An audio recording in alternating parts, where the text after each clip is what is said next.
பிரியமானவர்களே, இயேசு கிறிஸ்துவின் இணையற்ற நாமத்தில் உங்களை வாழ்த்துகிறேன். இந்த மன்னாச்சுடைய இந்த டெய்லி பாட்காஸ்டை கேட்கிற உங்கள் ஒவ்வொருவரையும் கர்த்தர் ஆசீர்வதிப்பாராக. ஏசாயா 40வது அதிகாரம் 29வது வசனம் இப்படியாய் கூறுகிறது: சோர்ந்து போகிறவனுக்கு அவர் பலன் கொடுத்து சத்துவம் இல்லாதவனுக்கு சத்துவத்தை பெருக பண்ணுகிறார் என்பதாக. சோர்ந்து போகிறவர்களுக்கு பலன், ஸ்ட்ரென்த் டு த வீரி என்ற தலைப்பின் கீழ் இன்றைய மன்னாவை தியானிக்கப் போகிறோம். பூமியை தம்முடைய வல்லமையினால் சிருஷ்டித்த தேவன் சோர்ந்து போவதுமில்லை, இளைப்படைவதுமில்லை. ஆகையால் அவருடைய பிள்ளைகளாய் காணப்படுகிற நாமும் சோர்ந்து போகக்கூடாது, பலனற்றவர்களாய் போய்விடக்கூடாது என்று அவர் விரும்புகிறார். சோர்வை உண்டாக்குகிற காரியங்கள் நம்முடைய வாழ்க்கையில் நடந்தாலும், நம்மை சுற்றி சம்பவிக்கிறவை சோர்வை உண்டாக்கினாலும், நமக்கு பலனையும் சத்துவத்தையும் கொடுத்து தொடர்ந்து ஓட செய்கிற ஆண்டவரை நாம் நோக்கி பார்க்க வேண்டும். சத்துரு தேவஜனங்கள் சோர்ந்து போய் முடங்கி போனவர்களாய் காணப்பட வேண்டும் என்பதை விரும்புகிறவன். ஆகையால் சோர்வை உண்டாக்குகிற பல ஆயுதங்களை நமக்கு விரோதமாய் எய்வான். அதற்கு காரணம், நாம் செயல்பட்டால் அவனுடைய ராஜ்யத்திற்கு வீழ்ச்சி உண்டாகும், நாம் முடங்கி போனால் அவனுடைய ஆதிக்கம் வளர்ந்து பெருகும். அவனுடைய தந்திரங்களை அறிந்து கர்த்தருடைய பிள்ளைகள் முன்னேறி செல்ல வேண்டும். எலியா தீர்க்கதரிசி கர்மேல் பர்வதத்தில் கர்த்தருக்காக வைராக்கியமாய் நின்று இரு நினைவுகளால் பின்வாங்கி போன இஸ்ரவேல் ஜனங்களை கர்த்தரண்டை திருப்பினார். அவன் பாகாலின் தீர்க்கதரிசிகளை அழித்ததினால் ஆகாப் ராஜாவின் மனைவி ஏசபேல் அவன் மேல் கோபம் கொண்டு எலியாவை கொலை செய்ய திட்டம் போட்டாள். அதை அறிந்த எலியா உயிர் பிழைக்க ஓடி சூறைச்செடியின் கீழ் படுத்துக்கொண்டு, போதும் ஆண்டவரே, என் உயிரை எடுத்துக்கொள்ளும் என்று சோர்ந்து போய் முறையிட்டான். யோனா தீர்க்கதரிசியும் சோர்ந்து போய் தான் கூர்ந்த தீர்க்க தரிசனம் நிறைவேறாமல் போனதன் நிமித்தம் கர்த்தர் பேரில் எரிச்சலாகி ஆமணக்கு செடியின் கீழ் படுத்துக்கொண்டு தனக்குள்ளே சாவை விரும்பி, நான் உயிரோடு இருக்கிறதை பார்க்கலும் சாகிறது நலமாயிருக்கும் என்றான். சோர்வு இரண்டு பேருடைய ஊழியத்திற்கும் முடிவை கொண்டு வந்தது. கர்த்தருடைய பிள்ளைகளை, உங்கள் தனிப்பட்ட வாழ்க்கையில் நீங்கள் சோர்ந்து போய் காணப்படக்கூடும். குடும்ப வாழ்க்கையிலும் சோர்வுகளை உண்டாக்குகிற அநேக சம்பவங்கள் நடந்திருக்கக்கூடும்.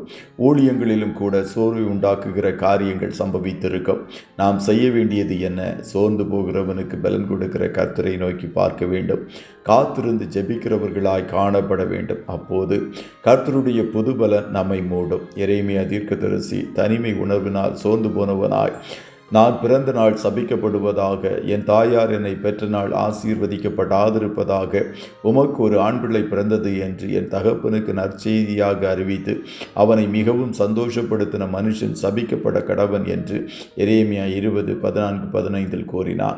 ஆகிலும் தன்னை கர்த்தருக்குள் திடப்படுத்தி கொண்டு அழுகையும் கண்ணீரோடும் கர்த்தருடைய முகத்தை தேடுகிறவனாய் தொடர்ந்து காணப்பட்டான். கர்த்தர் நேபுகாத் நேச்சாருடைய கண்களில் கூட அவனுக்கு தயவு கிடைக்கும்படி செய்து பாபிலோனிய சிறையிருப்புக்கும் அவனை தப்புவித்தார்.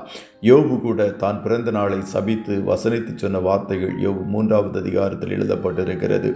அவைகள் துக்கத்தின் வார்த்தைகளாய் காணப்படுகிறது. ஆகிலும் அவன் தன்னுடைய உத்தமத்தை கெட்டியாய் பிடித்தவனாய், அவர் என்னை கொண்டு போட்டாலும் அவர் மேல் நம்பிக்கையாய் இருப்பேன் என்று கர்த்தர் மேல் வைத்த விசுவாசத்தில் உறுதியாய் காணப்பட்டதினால் இரட்டிப்பான ஆசீர்வாதங்களை பெற்றான். ஆகையால் நீங்களும் சோர்ந்து போகாமல் காணப்படுங்கள். உற்சாக மனதோடு கர்த்தரை சேவியுங்கள். கர்த்தர் உங்களுக்கு பலனளிக்கும் நாட்கள் விரைவில் வருகிறது. கர்த்தர் உங்கள் ஒவ்வொருவரையும் ஆசீர்வதிப்பாராக. ஜெபம் செய்வோமா? நல்ல தகப்பனை, உம்மை நன்றியோடு துதிக்கிறோம். இந்த மன்னாற்றுடைய இந்த டெய்லி பாட்காஸ்டை கேட்கிற முடிய பிள்ளைகள் ஒவ்வொருவரையும் கர்த்தர் ஆசீர்வதிப்பீராக. அப்பா, நீ சோர்ந்து போகிறவர்களுக்கு பலன் கொடுக்கிற நல்ல தகப்பன், அதற்காய் ஸ்தோத்திரம். உம்முடைய பிள்ளைகள் மேல் கர்த்தருடைய பலன், ஒரு புது பலனை கர்த்தர் ஒவ்வொருவருக்குள்ளும் வைப்பீராக. எல்லா சோர்வுகளையும் உம்முடைய பிள்ளைகளை விட்டு நீர் எடுத்து போடுவீராக. இந்த பகுதியில் காணப்படுகிற எல்லா சகோதர சகோதரிகள் பிள்ளைகளுக்குள்ளாய் யுத்த சூழ்நிலையின் நிமித்தம் காணப்படுகிற சோர்வுகளை கர்த்தர் நீர் விலக்கி போடும் என்று சொல்லி ஜெபிக்கிறோம். ஒவ்வொருவரையும் உற்சாகப்படுத்துவீராக. ஊழியர்களுக்குள் காணப்படுகிற எல்லா சோர்வுகள் விலகட்டும் என்று சொல்லி ஜெபிக்கிறோம். ஆண்டவரே, நீர் விழுந்து போன தாவீதின் கூடாரத்தை திரும்ப எடுத்து கட்டின தேவன், அப்பா, இஸ்ரவேலின் கன்னிகையை நீ மறுபடியும் கட்டப்படுவாய், நான் உன்னை கட்டுவிப்பேன் என்று வாக்கு கொடுத்த தேவன் இந்த பகுதியை துரிதமாய் திரும்ப எடுத்து கட்டப்போகிறீர். அதற்காய் கோடி ஸ்தோத்திரம். இன்றைய தினம் உம்முடைய பிள்ளைகள் கையிடுகிற வேலைகளை ஆசீர்வதியும். போக்கிலும் வரத்திலும் உடனிரும். கண்மணி போல காத்திருளும். ஆட்டுக்குட்டியானவருடைய இரத்தத்தின் பாதுகாப்பிற்குள்ளாய் ஒவ்வொருவரையும் கொடுத்து இயேசுவின் நாமத்தில் வாழ்த்தி ஜெபிக்கிறோம் நல்ல பிதாவே. ஆமென், ஆமென்.